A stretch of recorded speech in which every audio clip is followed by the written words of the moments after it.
All right, guys, we are going to read the next chapter, chapter 9 of the BFG by Roald Dahl. This chapter is called The Bloodbottler. Suddenly, a tremendous thumping noise came from outside the cave entrance, and a voice like thunder shouted, "Runt, is you there, Runt? I is hearing you jabbling. Who is you jabbling to, Runt?" "Look out," cried the BFG. "It's the Bloodbottler."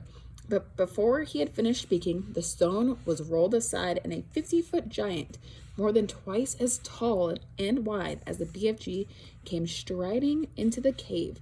He was naked, except for a dirty little piece of cloth around his bottom. Sophie was on the tabletop. An enormous, partly eaten snozzcumber was lying near her. She ducked behind it. The creature came clumping into the cave and stood towering over the BFG. "Who was you jabbling to in here just now?" he boomed. "I is jabbling to myself," the BFG answered. "Pifflefizz," shouted the Bloodbottler. "Bugs wallop," he boomed. "You is talking to a human being. That's what I is thinking." "No, no," cried the BFG. "Yes, yes," boomed the Bloodbottler. "I is guessing you has snitched away a human being and brought it back to your bunghole as a pet. So now I is winkling it out and guzzling it as extra snacks before my supper." Oh, look at that guy. Yikes. The poor BFG was very nervous. "There's no one here," he stammered. "Why don't you leave me alone?" The Bloodbottler pointed a finger as large as a tree trunk at the BFG. "Runty little scum-screwer," he shouted. "Piffling little swish-figgler, scrumpy little bottlewort, prunty little pog-swizzler, I is now going to search the primroses." He grabbed the BFG by the arm. "And you is going to help me do it. Us together is going to winkle out this tasteful little human being," he shouted. The BFG had intended to whisk Sophie off the table as soon as he got the chance and hide her behind his back. But now there was no hope of doing this. Sophie peered around and chewed off end of the enormous snozzcumber, watching the two giants as they moved away down the cave. The Bloodbottler was a gruesome sight. His skin was reddish pink. There was black hair sprouting on his chest and arms and on his stomach. The hair on his head was long and dark and tangled. His foul face was round and squashy looking. The eyes were tiny black holes. The nose was small, but the mouth was huge. It spread right across the face, almost ear to ear, and it had lips that were like two gigantic purple frankfurters lying one on top of the other. Craggy yellow teeth stuck out between the two purple frankfurter lips, and rivers of spit ran down over the chin. It was not in the least difficult to believe that this ghastly brute ate men, women, and children every night. The Bloodbottler, still holding the BFG by the arm, was examining the rows and rows of bottles. "You and your pibbling bottles," he shouted. "What is you putting in them?" "Nothing that would interest you," the BFG answered. "You is only interested in guzzling human beings, and you is dotty as a dog's swaggler," cried the Bloodbottler. Soon the Bloodbottler would be coming back, Sophie told herself, and he was bound to search the tabletop. But she couldn't possibly jump off the table. It was 12 feet high. She'd break a leg. The snozzcumber, although it was as thick as a perambulator, was not going to hide her if the Bloodbottler picked it up. She examined the chewed off end. It had large seeds in the middle, each one as big as a melon. They were embedded in the soft, slimy stuff. Taking care to stay out of sight, Sophie reached forward and scooped away half a dozen of these seeds. This left a hole in the middle of the snozzcumber, large enough for her to crouch in it so long as she rolled herself up into a ball. She crawled into it. It was a wet and slimy hiding place, but what did that matter? It was going to save her from being eaten. The Bloodbottler and the BFG were coming back toward the table now. The BFG was nearly fainting with fear. Any moment, he was telling himself, Sophie would be discovered and eaten. Suddenly, the bloodbottler grabbed the half-eaten snozzcumber. The BFG stared at the bare table. Sophie, where is you? He thought desperately. You cannot possibly be jumping off a table so high, so where is you hiding, Sophie?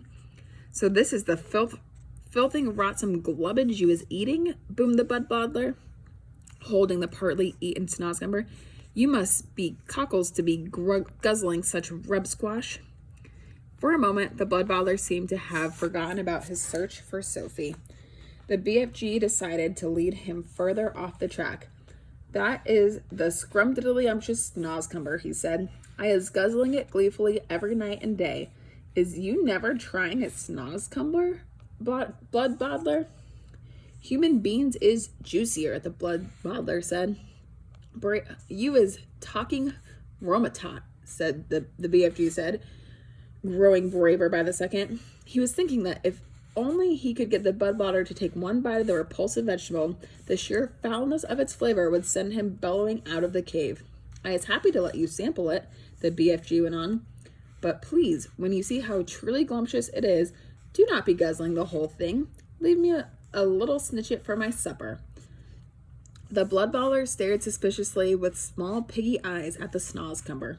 Sophie, crouching inside the chewed-off end, began to tremble all over. You is not switch-fiddling me, is you? Said the bloodbottler. Never, cried the BFG passionately. Take a bite, and I am positive you will be shouting out how scrumdiddlyumptious the wonder veg is. The BFG could see the gray bloodbottler's mouth beginning to water more than ever at the prospect of extra food. Vegetables is very good for you, he went on. It is not healthsome always to be eating meaty things. Just this once, the bloodbottler said, I is going to taste these rotsome eats of yours, but I is warning you that if it is filthsome, I is smashing it over your sludgy little head. He picked up the snozzcumber.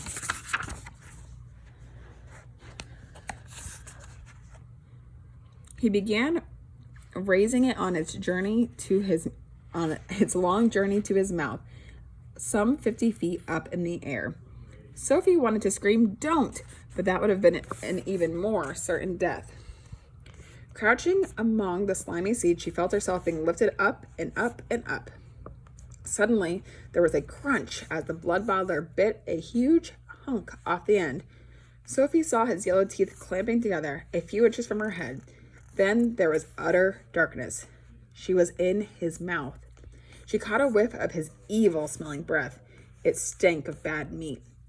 She waited for the teeth to go crunch once more. She prayed that she would be killed quickly. Ugh, roared the bloodbottler. Ugh. And then he spat. All the great lumps of snozzcumber that were in his mouth, as well as Sophie herself, went shooting out across the cave. If Sophie had struck the stony wall of the cave, she would have most certainly been killed. Instead, she hit the soft fold of the BFG's black cloak hanging against the wall. She dropped to the ground half-stunned. She crawled under the hem of the cloak, and there she crouched. You little swine bugler, roared the bloodbottler. You little pig spiller. He rushed at the BFG and smashed what was left of the snozzcumber over his head. The fragments of the filthy vegetable splashed all over the cave. You is not loving it? The BFG said innocently, rubbing his head. Loving it, yelled the bloodbottler. This is the most disgusting taste that is ever touching my teeth. You must be buggles to be swallowing sludge like that. Every night you could be galloping off, happy as a hamburger, and gobbling juicy human beans. Eating human beings is wrong and evil, the BFG said. It is guzzly and gluptuous, shouted the bloodbottler, and tonight I's galloping off to Chile to swallow a few human chili beans. If you is wishing to know why I chose Chile, I is not wishing to know anything, the BFG said, very dignified. I is choosing Chile, the bloodbottler said, because I is fed up with the taste of the Eskimos.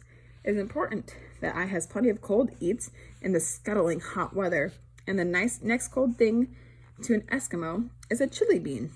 Human beings from Chile is very chilly. Horrible, said the BFG. You ought to be ashamed. Other giants is all saying they is wanting to gallop off to England tonight to guzzle school chidlers. The bloodbottler said, I is very fond indeed of English school chidlers. They has a nice inky book flavor. Perhaps I will change my mind and go to England with them. You is disgusting, the BFG said. And you is an insult to the giant peoples, shouted the bloodbottler. You is not fit to be a giant. You is a squinky little squiddler. You is a pibbling little pipsqueak. You is a cream puff nut. With that, the horrible blood-bottling giant strode out of the cave. The BFG ran over to the cave entrance and quickly rolled the stone back in place. Sophie, he whispered. Sophie, where is you? Sophie? Sophie emerged from under the hem of the black cloak. I'm here, she said. The BFG picked her up and held her tenderly in the palm of his hand. Oh, I am so happy to be finding you all in one lump, she said. I was in his mouth, Sophie said. You was what? Cried the BFG. Sophie told him what had happened. And there I was telling him to eat the filthsome snozzcumber, and he was all the time inside it, the BFG cried. Not much fun, Sophie said. Just look at you, you poor little childer, cried the BFG. He was all covered in snozzcumber and giant spit. He set about cleaning her up as best he could. I is hating those other giants more than ever now, he said. You know what I should like? What? Sophie said. I should like to find a way of disappearing them, every single one. I'd be glad to help you, Sophie said. Let me see if I can't think up a way of doing it. All right, guys. So there are comprehension questions in teams, so go ahead and check those out.